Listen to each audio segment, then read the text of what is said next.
Sabe quando acontece um desastre e a gente logo ouve falar na TV, decretado estado de calamidade ou situação de emergência? Sim, é bem comum. Parece que é algo meio automático, né? Mas, na verdade, por trás disso tem todo um processo técnico bem definido para organizar a resposta oficial. Exatamente. E é isso que a gente vai analisar um pouco hoje. Quais são esses critérios técnicos, os passos mesmo, para se decretar uma situação assim de anormalidade no Brasil? Seja a situação de emergência, a C, ou o estado de calamidade pública, o ECP. E para entender esse mecanismo, a gente está se baseando em quê? Manuais, normas? Isso, a gente está olhando manuais de capacitação da área de proteção e defesa civil e também as normativas oficiais. A principal hoje é a Portaria 260 de 2022, do antigo MDR, que estabelece esses procedimentos todos. Legal. Então a ideia é meio que desmistificar um pouco essas declarações, né? Entender como eles medem a intensidade do problema, os níveis e qual é o caminho formal para conseguir liberar recursos e tomar ações que normalmente não poderiam. Perfeito. E só para clarear desde já, a situação de emergência é quando a capacidade de resposta do local está parcialmente afetada. Já o estado de calamidade pública, bom, aí o estrago é maior, comprometendo seriamente a capacidade local de agir. Entendi a diferença geral.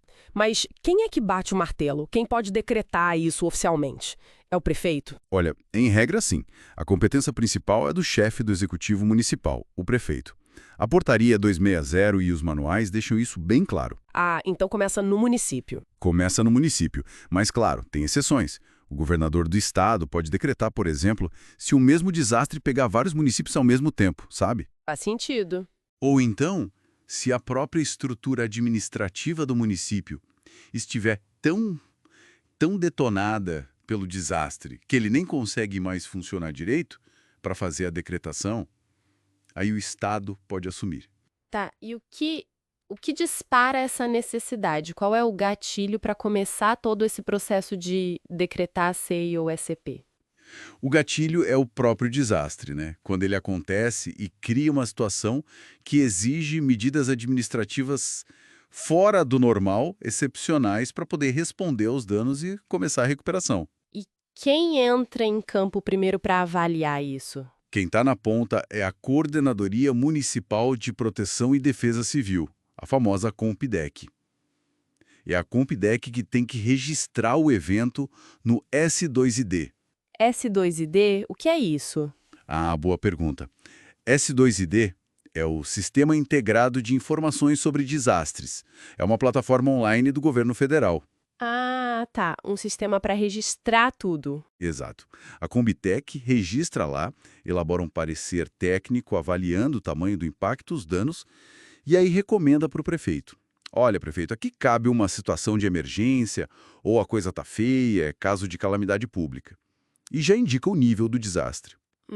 Interessante você falar em níveis. Então não é só SE ou ECP, tem uma gradação aí dentro. Como funciona isso? Isso é crucial.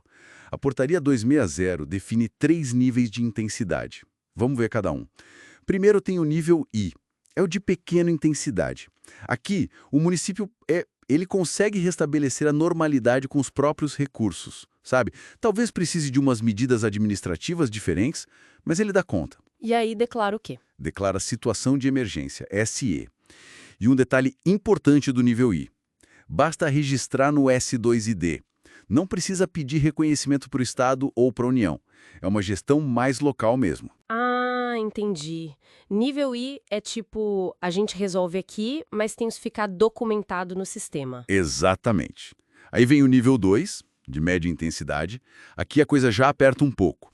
Para voltar à normalidade, não bastam só os recursos locais. Precisa de um aporte complementar, uma ajuda do Estado ou da União. E a declaração continua sendo CE? Continua sendo situação de emergência, CE, mas o decreto tem que justificar, explicar por que é nível 2.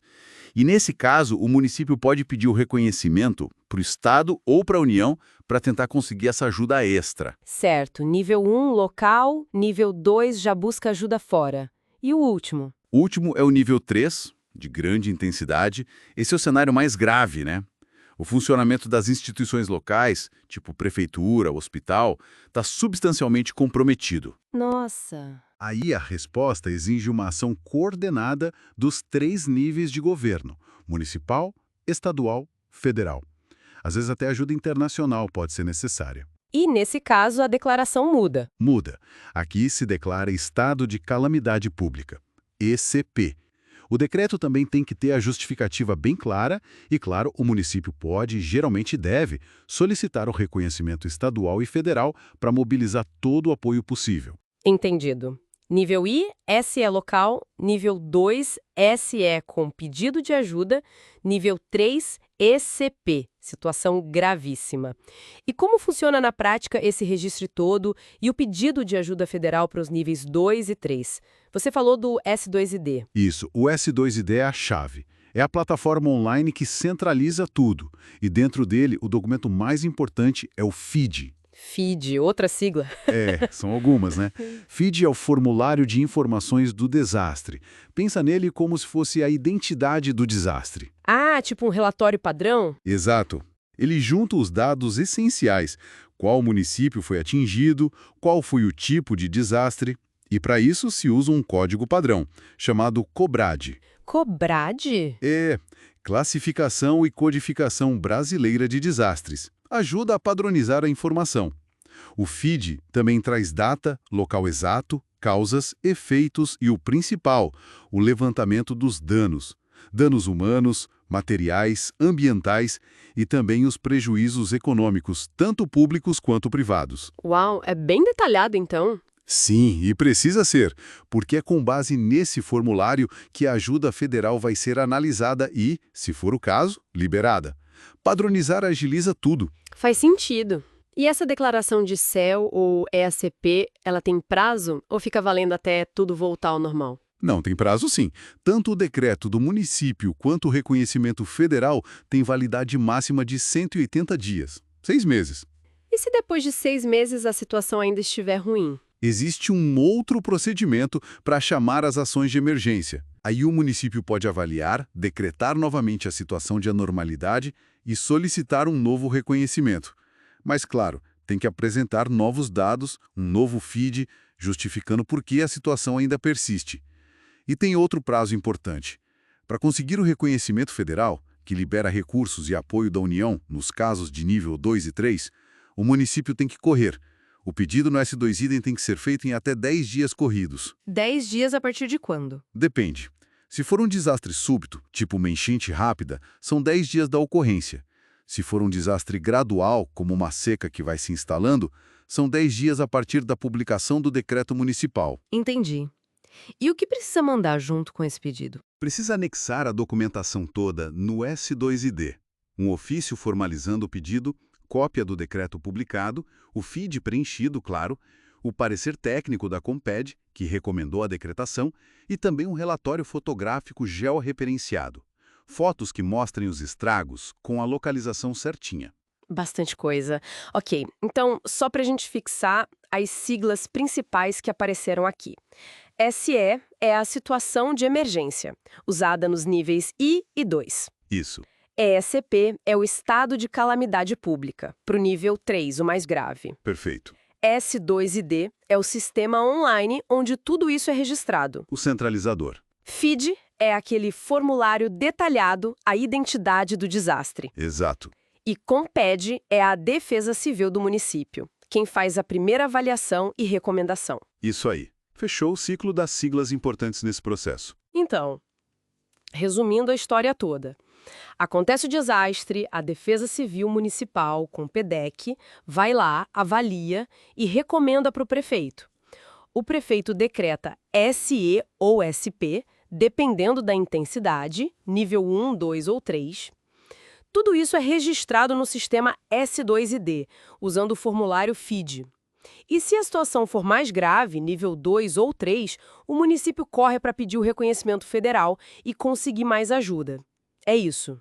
É exatamente esse o fluxo. Entender essa engrenagem ajuda muito a gente a decifrar as notícias e a compreender como os recursos do governo são mobilizados de uma forma organizada, técnica depois de um desastre. É a base para garantir que o auxílio chegue a quem realmente precisa. No fim das contas, parece que esse processo todo, que pode até soar meio burocrático com tantas siglas e formulários, Um pouco, né?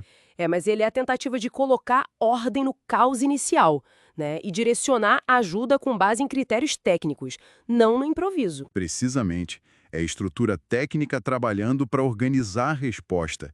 Garante que o apoio seja proporcional ao dano, baseado em avaliação real das necessidades. Fica então uma reflexão final para a gente, né? Pensando nesse processo todo, que depende tanto de coletar dados rápido, preencher formulários, a sistema. Como será que as diferenças gigantescas de capacidade técnica, de pessoal, de recursos mesmo, entre os milhares de municípios brasileiros, como será que isso afeta a velocidade e a precisão dessas declarações e, no fim das contas, a rapidez com que a ajuda realmente chega lá na ponta, nas comunidades atingidas? É uma ótima questão. A capacidade de cada município de navegar nesse sistema certamente influencia a resposta. É algo para a gente pensar.